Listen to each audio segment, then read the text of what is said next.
위기를 뜻하는 crisis라고 하는 단어와 기준을 뜻하는 criterion이라고 하는 단어는 같은 말뿌리에서 나왔습니다. 무슨 말일까? 위기를 만나게 되었을 때 사람은 자신의 기준을 드러내게 되어 있습니다. 평소에는 잘 몰라요. 근데 위기를 만나면 어떤 결정적인 순간에 다다르게 되면 결국은 바닥이 드러나게 되어 있습니다. 그 바닥이 바로 기준이에요. 내가 무엇을 의지하고 무엇을 기준하며 살아가고 있느냐 하는 것이 평소에는 모르지만 결정적인 순간이 되면 위기의 상황에 다다르게 되면 그때 이제 나오게 되는 것입니다. 이제 오늘로써 1년 8개월 동안 했던 사도행전이 이제 끝을 맺게 됩니다. 이렇게 돌아보시면 사도들은 복음을 전하면서 온갖 수많은 위기들을 만났었습니다. 그때마다 이 사람들이 뭘 붙잡았느냐, 이걸 보면 이분들의 기준이 과연 어디에 있었는가 하는 것을 분명하게 알 수가 있습니다. 베드로가 이 성전으로 올라가서 기도하려고 할 때 성전 문 앞에서 구걸하는 사람에게 이런 말을 듣습니다. 나를 좀 도와달라는 겁니다. 이것은 베드로에게는 위기였습니다. 왜냐하면 그는 가진 게 없었어요. 주머니 속에 든 게 없었습니다. 그때 베드로가 바닥을 드러냅니다. 이렇게 선포하죠. 은과 금은 내게 없거니와 내게 있는 것으로 내게 주노니 나사렛 예수의 이름으로 일어나 걸으라. 그는 은과 금은 없었지만 그의 가장 밑바닥에 가장 뚜렷한 기준으로 가지고 있었던 것은 예수 그리스도. 그래서 이 사람을 도와줄 수 있는 진정한 도움은 은이나 금과 같은 그러한 물질적인 것이 아니라 예수의 생명의 능력, 예수의 능력이, 예수의 이름이 이 안전뱅이를 일으킬 수 있다라고 그는 확신했던 것이고, 그래서 그는 바닥을 드러내는 거예요. 예수를 증거해야 된다. 예수. 그래서 베드로의 입술에서는 예수가 선포되었던 것입니다. 생명을 위협하는 공회원들 앞에서 베드로와 요한은 이렇게 선포했습니다.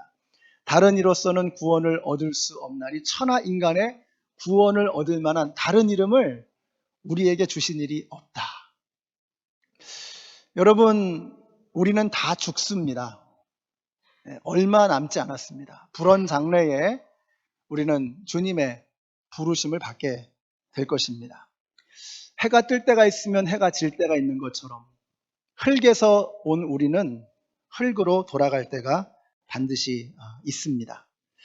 자, 거기에 대해서 내가 준비가 되어져 있느냐? 이 질문에 대해서, 이 죽음의 문제에 대해서 답을 가지고 있는 사람을 뭐라고 불러요? 구원받았다 라고 말해요. 구원받았다. 여러분은 구원받으셨습니까? 여러분은 구원의 확신이 있으십니까? 오늘 죽으면 천국에 갈 확신이 있으십니까? 죽어봐야 알지요. 죽어봐야 알지요. 그렇게 하기에는 우리의 생명이 너무나도 존귀한 것이잖아요. 죽어봐야 아는 정도로 그러고 살아가고 만다면 과연 우리의 생명에 가치가 있는 것인가? 저는 여러분이 죽기 전에 이 생명의 문제, 죽음의 문제에 관한 분명한 해답을 갖게 되시기를 바랍니다. 제가 목사니까 장례식을 많이 하게 되잖아요. 우리 성도님들의 임종도 제가 제일 많이 지켜보게 되죠. 자, 그런데 제가 임종하시는 분들에게 꼭 이걸 확인합니다. 오늘 죽으시면 천국 갈 확신이 있으십니까? 제가 이거 꼭 여쭤봐요. 왜냐하면 교회를 오래 다녔다고 해가지고 천국 가는 게 아니에요. 예수를 믿어야 천국 가는 것입니다. 그래서 그걸 여쭤보는 거예요. 예수님 믿고 구원 받으셨습니까? 천국 갈 확신이 있으십니까? 마침 오늘 예수 영접 모임을 합니다. 그래서 아직 확신이 없으신 분 후회하지 마시고 오셔서 오늘 여러분 예수님 영접하시고 구원받는 여러분이 되시기를 바랍니다. 우리 인간은 어느 누구도 어제를 사는 사람이 없어요. 내일을 사는 사람도 없습니다. 우리는 오늘만을 살게 되어 있어요. 그게 우리 인간의 실존입니다. 우리는 오늘만을 그러니까 오늘 예수님을 거부한다면, 오늘 예수님 받아들이기를 내가 뒤로 미룬다면 우리에게는 소망이 없는 것입니다. 그러므로 후회하지 마시고 여러분에게 기회가 주어질 때 예수님을 영접하시고 구원과 영원한 생명을 누리시는 여러분들이 되시기를 바랍니다. 근데 바울이 바로 그랬어요. 돌팔매질을 당하고 성 밖으로 내동댕이 치기도 했습니다. 쳐지기도 했습니다. 총독들과 임금과 권세자들 앞에 섰을 때에도 그랬고요.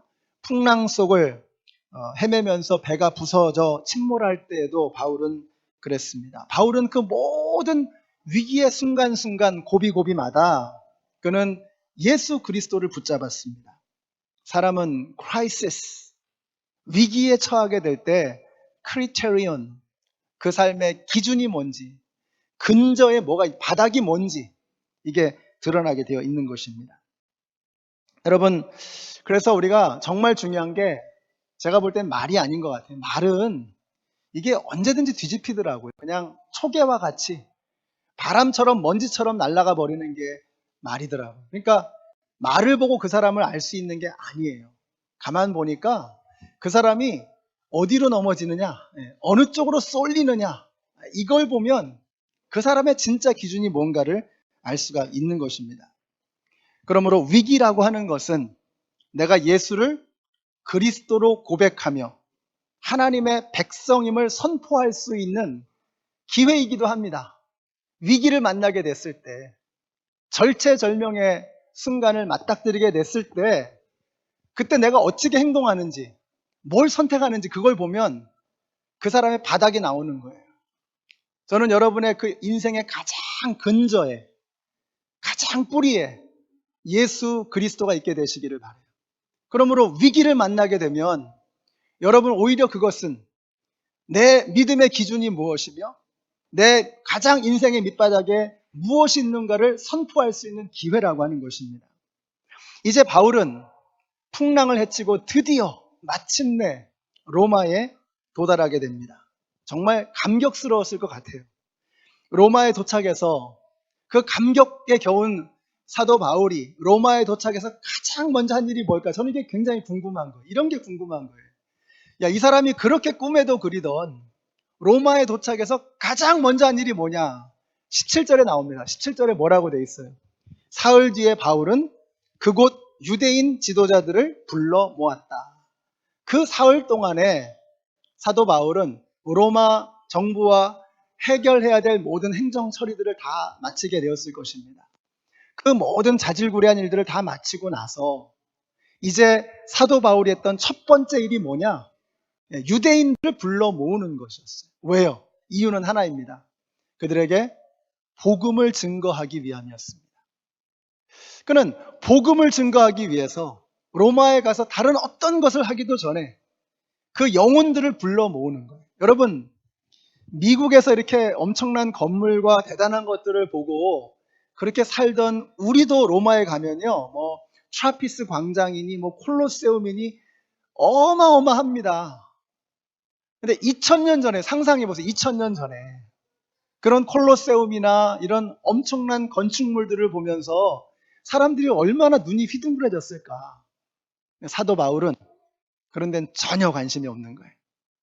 사도 바울의 관심은 한 영혼을 구원하는 것. 그래서 가자마자 유대인들을 불러 모으는 거예요. 말씀 들을 사람들을 불러 모으는 것입니다. 이 사람이 왜 이렇게 지치지 않고 예수를 증거하는 일에 모든 것을 쏟아내는가? 이유가 뭘까요, 여러분? 바울 안에 예수가 충만하기 때문입니다. 그러니까 예수가 충만하니까 입을 열면 예수만 나오는 거예요. 예수가 충만하니까 걸어가면 예수가 증거되는 거예요. 예수가 충만하니까 손을 대면 예수의 흔적이 남는 거예요. 예수가 충만하니까. 요즘에 코로나 바이러스가 전 세계를 공포에 떨게 만들고 있잖아요. 침으로 전달된다면서요. 여러분, 병균이 몸 안에 가득한 사람은 입을 열면 병균이 튀어나오게 돼 있어요. 예수가 충만한 사람은 입을 열면 예수가 나오게 되어 있는 것입니다. 저는 여러분이 여러분의 입에서 예수가 튀어나오게 되시기를 바라요.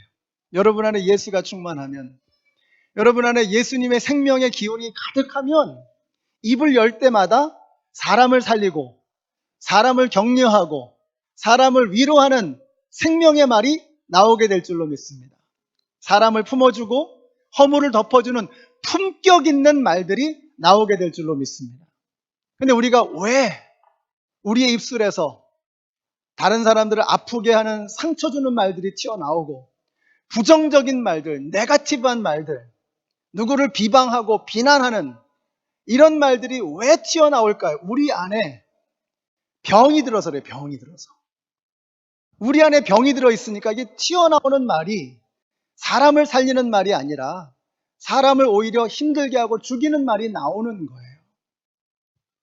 이게 열등감에 사로잡혀서 내 입술을 통해서 찌질한 말들이 나오는 거예요. 근데 예수가 내 안에 들어오셔서 내면이 치유가 되고 이 속이 생명으로 그득하게 되면 입술을 열 때마다 예수가 나오고 품격 있는 말들이 나오고 사람을 품어줄 수 있는 따뜻한 언어가, 생명의 언어가 우리의 입술을 통해서 나오게 되는 것입니다. 사도 바울이 지체할 수가 없는 거예요. 그 안에 막 예수가 충만하니까, 야, 이거 지금 여러분 사도 바울이 31살쯤에 예수를 믿었다라고 이렇게 알려져 있습니다. 그리고 62세 정도에 순교했다라고 이렇게 알려져 있어요. 그러니까 사도 바울은 대략 한 30년 정도 예수 믿고 예수를 전한 사람입니다. 로마에 도달했을 즈음에 이미 사도 바울은 허리가 굽고 다리가 안짱다리가 되어 있었고요. 그 다음에 머리는 다 빠지고 그리고 매부리코를 한 그런 노인의 모습이었습니다. 이제는 더 이상 기력이 얼마 남지 않았어요. 그런 노인이 로마에 도착하자마자 딴 거 안 하는 거예요. 예수를 증거하기 위해서 유대인들을 불러 모았다. 여러분, 사도 바울 안에 충만한 그 예수를 바울은 그냥 감추고 있을 수가 없었던 거죠. 여러분을 통해서 그런 일들이, 우리 교회를 통해서 그런 일들이 일어나게 되시기를 바라요. 연합장로교회를 여기 왜 세우셨냔 말이죠. 50년 전에 이 워싱턴 지역에 이 교회를 왜 태어나게 하셨냔 말이죠. 여러분은 이 교회에 왜 있냔 말이죠. 왜 하나님께서는 저와 여러분을 그리스도인으로 이 시대에 부르셨냔 말이죠. 우리를 통해서 예수의 생명이 세상으로 흘러가기를 주님은 원하고 계시는 것입니다. 우리가 천년 만년 살 것 같지만 정말 얼마 남지 않았습니다. 우리 여기 젊은이들도 많이 있는데 세월은 정말 쏜살처럼 날아갑니다. 그러니까 여러분, 인생 낭비하지 마시고 가장 가치 있고 가장 소중한 일을 위해서 여러분의 인생을 쏟아 부으십시오.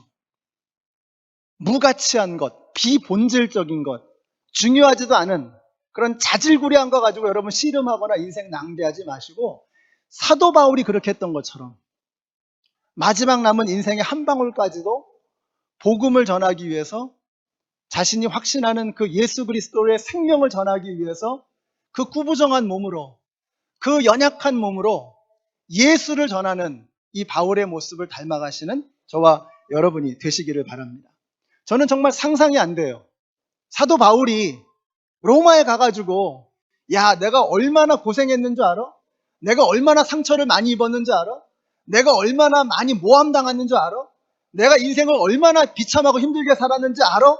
하면서 불평을 털어놓는 사도 바울의 모습을 저는 상상할 수가 없어요. 왜요? 그럴 시간이 없어요. 그럴 시간이 없어. 그런 일에, 그런 쓰레기 같은 일에 자신의 인생을 낭비하기에는 바울은 너무나 소중한 것을 지금 가지고 있는 거예요. 이걸 전하지 않고서는 바울은 견딜 수가 없었던 것입니다. 오늘 말씀을 마치겠습니다. 사도행전 장장 1년 8개월간의 사도행전 이제 강의를 마치면서 제가 궁금한 게 생겼어요. 사도행전은 과연 어떻게 끝날까? 네, 사도행전의 28장의 31절의 맨 마지막 절의 맨 마지막 단어가 뭐냐? 두 단어입니다. 파레이시아 아콜루토스. 파레이시아 아콜루토스. 오늘 설교 제목입니다. 모든 담대함으로 막힘없이. 와, 제가 이 말씀을 묵상하는데 막 소름이 끼치더라고요. 사도행전의 마지막 단어는 담대함으로 막힘없이, 사도 바울이 로마 한복판에서 담대함으로 막힘없이 예수를 선포했어요. 그가 말했어요. 로마 제국 안에서 담대함으로 막힘없이 말할 수 있는 사람은 하나밖에 없습니다. 누구예요? 로마 황제죠. 로마 황제죠. 로마 황제만이 담대함으로 막힘없이 말할 수 있는 한 사람입니다. 그런데 성경은 그렇게 말하지 않아요. 예수를 증거하는 사도들이, 복음을 전하는 사도들이 그 로마 황제 위에 있다는 겁니다. 예수와 함께 왕 노릇하는 그리스도인들이 진정으로 담대하게 막힘없이 말할 수 있는 사람들이다 라고 그렇게 말씀하고 있는 거예요. 이게 얼마나 놀랍습니까, 여러분? 그러니까 이게 뭐 한 단어 한 단어 이게 보는 것도 중요하지만, 저는 사도행전의 맨 마지막에 이 두 단어, 사도행전이 담대함으로 막힘없이 점점점점 이러고 끝난다는 게 이게 어메이징한 거예요. 복음은 2000년 전부터 지금까지 단 한 번도 방해를 받지 않아 본 적이 없습니다. 우리 초대교회의 순교자들은요, 사자의 밥이 되었고요, 톱으로 썰림을 당했고요, 손톱과 발톱이 뽑혀지고 살 가죽이 벗겨지고, 네로 왕자 같은 사람은요, 그리스도인들을 산채로 기름에 절입니다. 그리고 살아있는 채로 자신의 연회장에서 불을 붙이는 거예요. 그렇게 그리스도인들을 핍박했습니다. 그러나 어느 누구도 복음의 강줄기를 막을 수 없었어요. 흐르는 강물처럼 복음은 2000년 전에 그 예수 그리스도의 십자가에서 흐르는 그 복음은 단 한 번도 방해를 받지 않아 본 적이 없지만, 단 한 번도 막히지 않고, 단 한 번도 주춤하지 않고 담대하게 거침없이 그 복음은 우리에게 흘러온 것입니다. 1801년 신유 박해라고 하죠. 조선 땅에 300명의 그리스도인이 죽었습니다. 1839년 기해년 119명이 죽음을 당했습니다. 1846년 병오년 박해에서는 9명이 죽음을 당했고, 1866년 병인년에는 흥선대원군의 박해로 프랑스 선교사님 9명을 포함해서 8,000명이 참수당했습니다. 우리가 어떻게 예수님 믿게 된지 보셨죠, 지금? 예수 믿는 사람들은요, 담대하게 막힘없이, 사도행전 28장에 담대하게 막힘없이 그 한마디 점점점. 이제 우리에게 주시는 오늘 말씀의 도전은 너무 명확해요. 사도행전 28장으로 끝나면 안 된다는 겁니다. 오늘 저와 여러분에게 담대하게 막힘없이 복음을 증거하라고 도전하시는 이 말씀은 바로 우리가 우리의 삶의 자리에서 사도행전 29장을 써나가야 함을 의미하는 것입니다. 아마 우리 교회처럼 멀리 이렇게 성도들이 분포해 있는 교회도 거의 없을 것 같아요. 워싱턴 최고라고 자부합니다. 우리 교회 제가 노스캐롤라이나에서 만나신 분도 있어요. 그래서 우리 교회 오고 계세요, 지금. 저기 1시간 반 걸리는 캘리포니아라는 시리를 아십니까? 월돌프에서 한 4, 50분 더 갑니다. 볼티모어에서 오시고 버지니아에서 오시고. 여러분이 왜 거기에서 여기까지 오셨습니까? 담대하게 막힘없이 여러분의 삶의 자리에서 사도행전 29장을 써 나가시라는 거예요. 우리 여기 계신 우리 모든 성도님들이 여러분 서 있는 그 삶의 자리, 살아가시는 그 삶의 자리에서 더 이상 움츠러들지 마시고, 더 이상 장막에 막혀서 주저앉지 마시고, 오늘 이 말씀처럼 분연히 일어나서 담대하게 막힘없이 예수 그리스도의 복음을 증거하며 사도행전 29장을 함께 써나가시는 우리 모두가 되시기를 예수님의 이름으로 축원합니다. 우리 같이 일어나셔서 찬양하시겠습니다.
복음이 세상으로 멀티플라이하게 해주시고 더 크게 확장되게 하시고 우리를 통해서 저 먼 곳에서 또 바로 우리가 살고 있는 이 삶의 자리에서 사도행전 29장이 쓰여지게 하여 주시옵소서. 우리 같이 기도하겠습니다.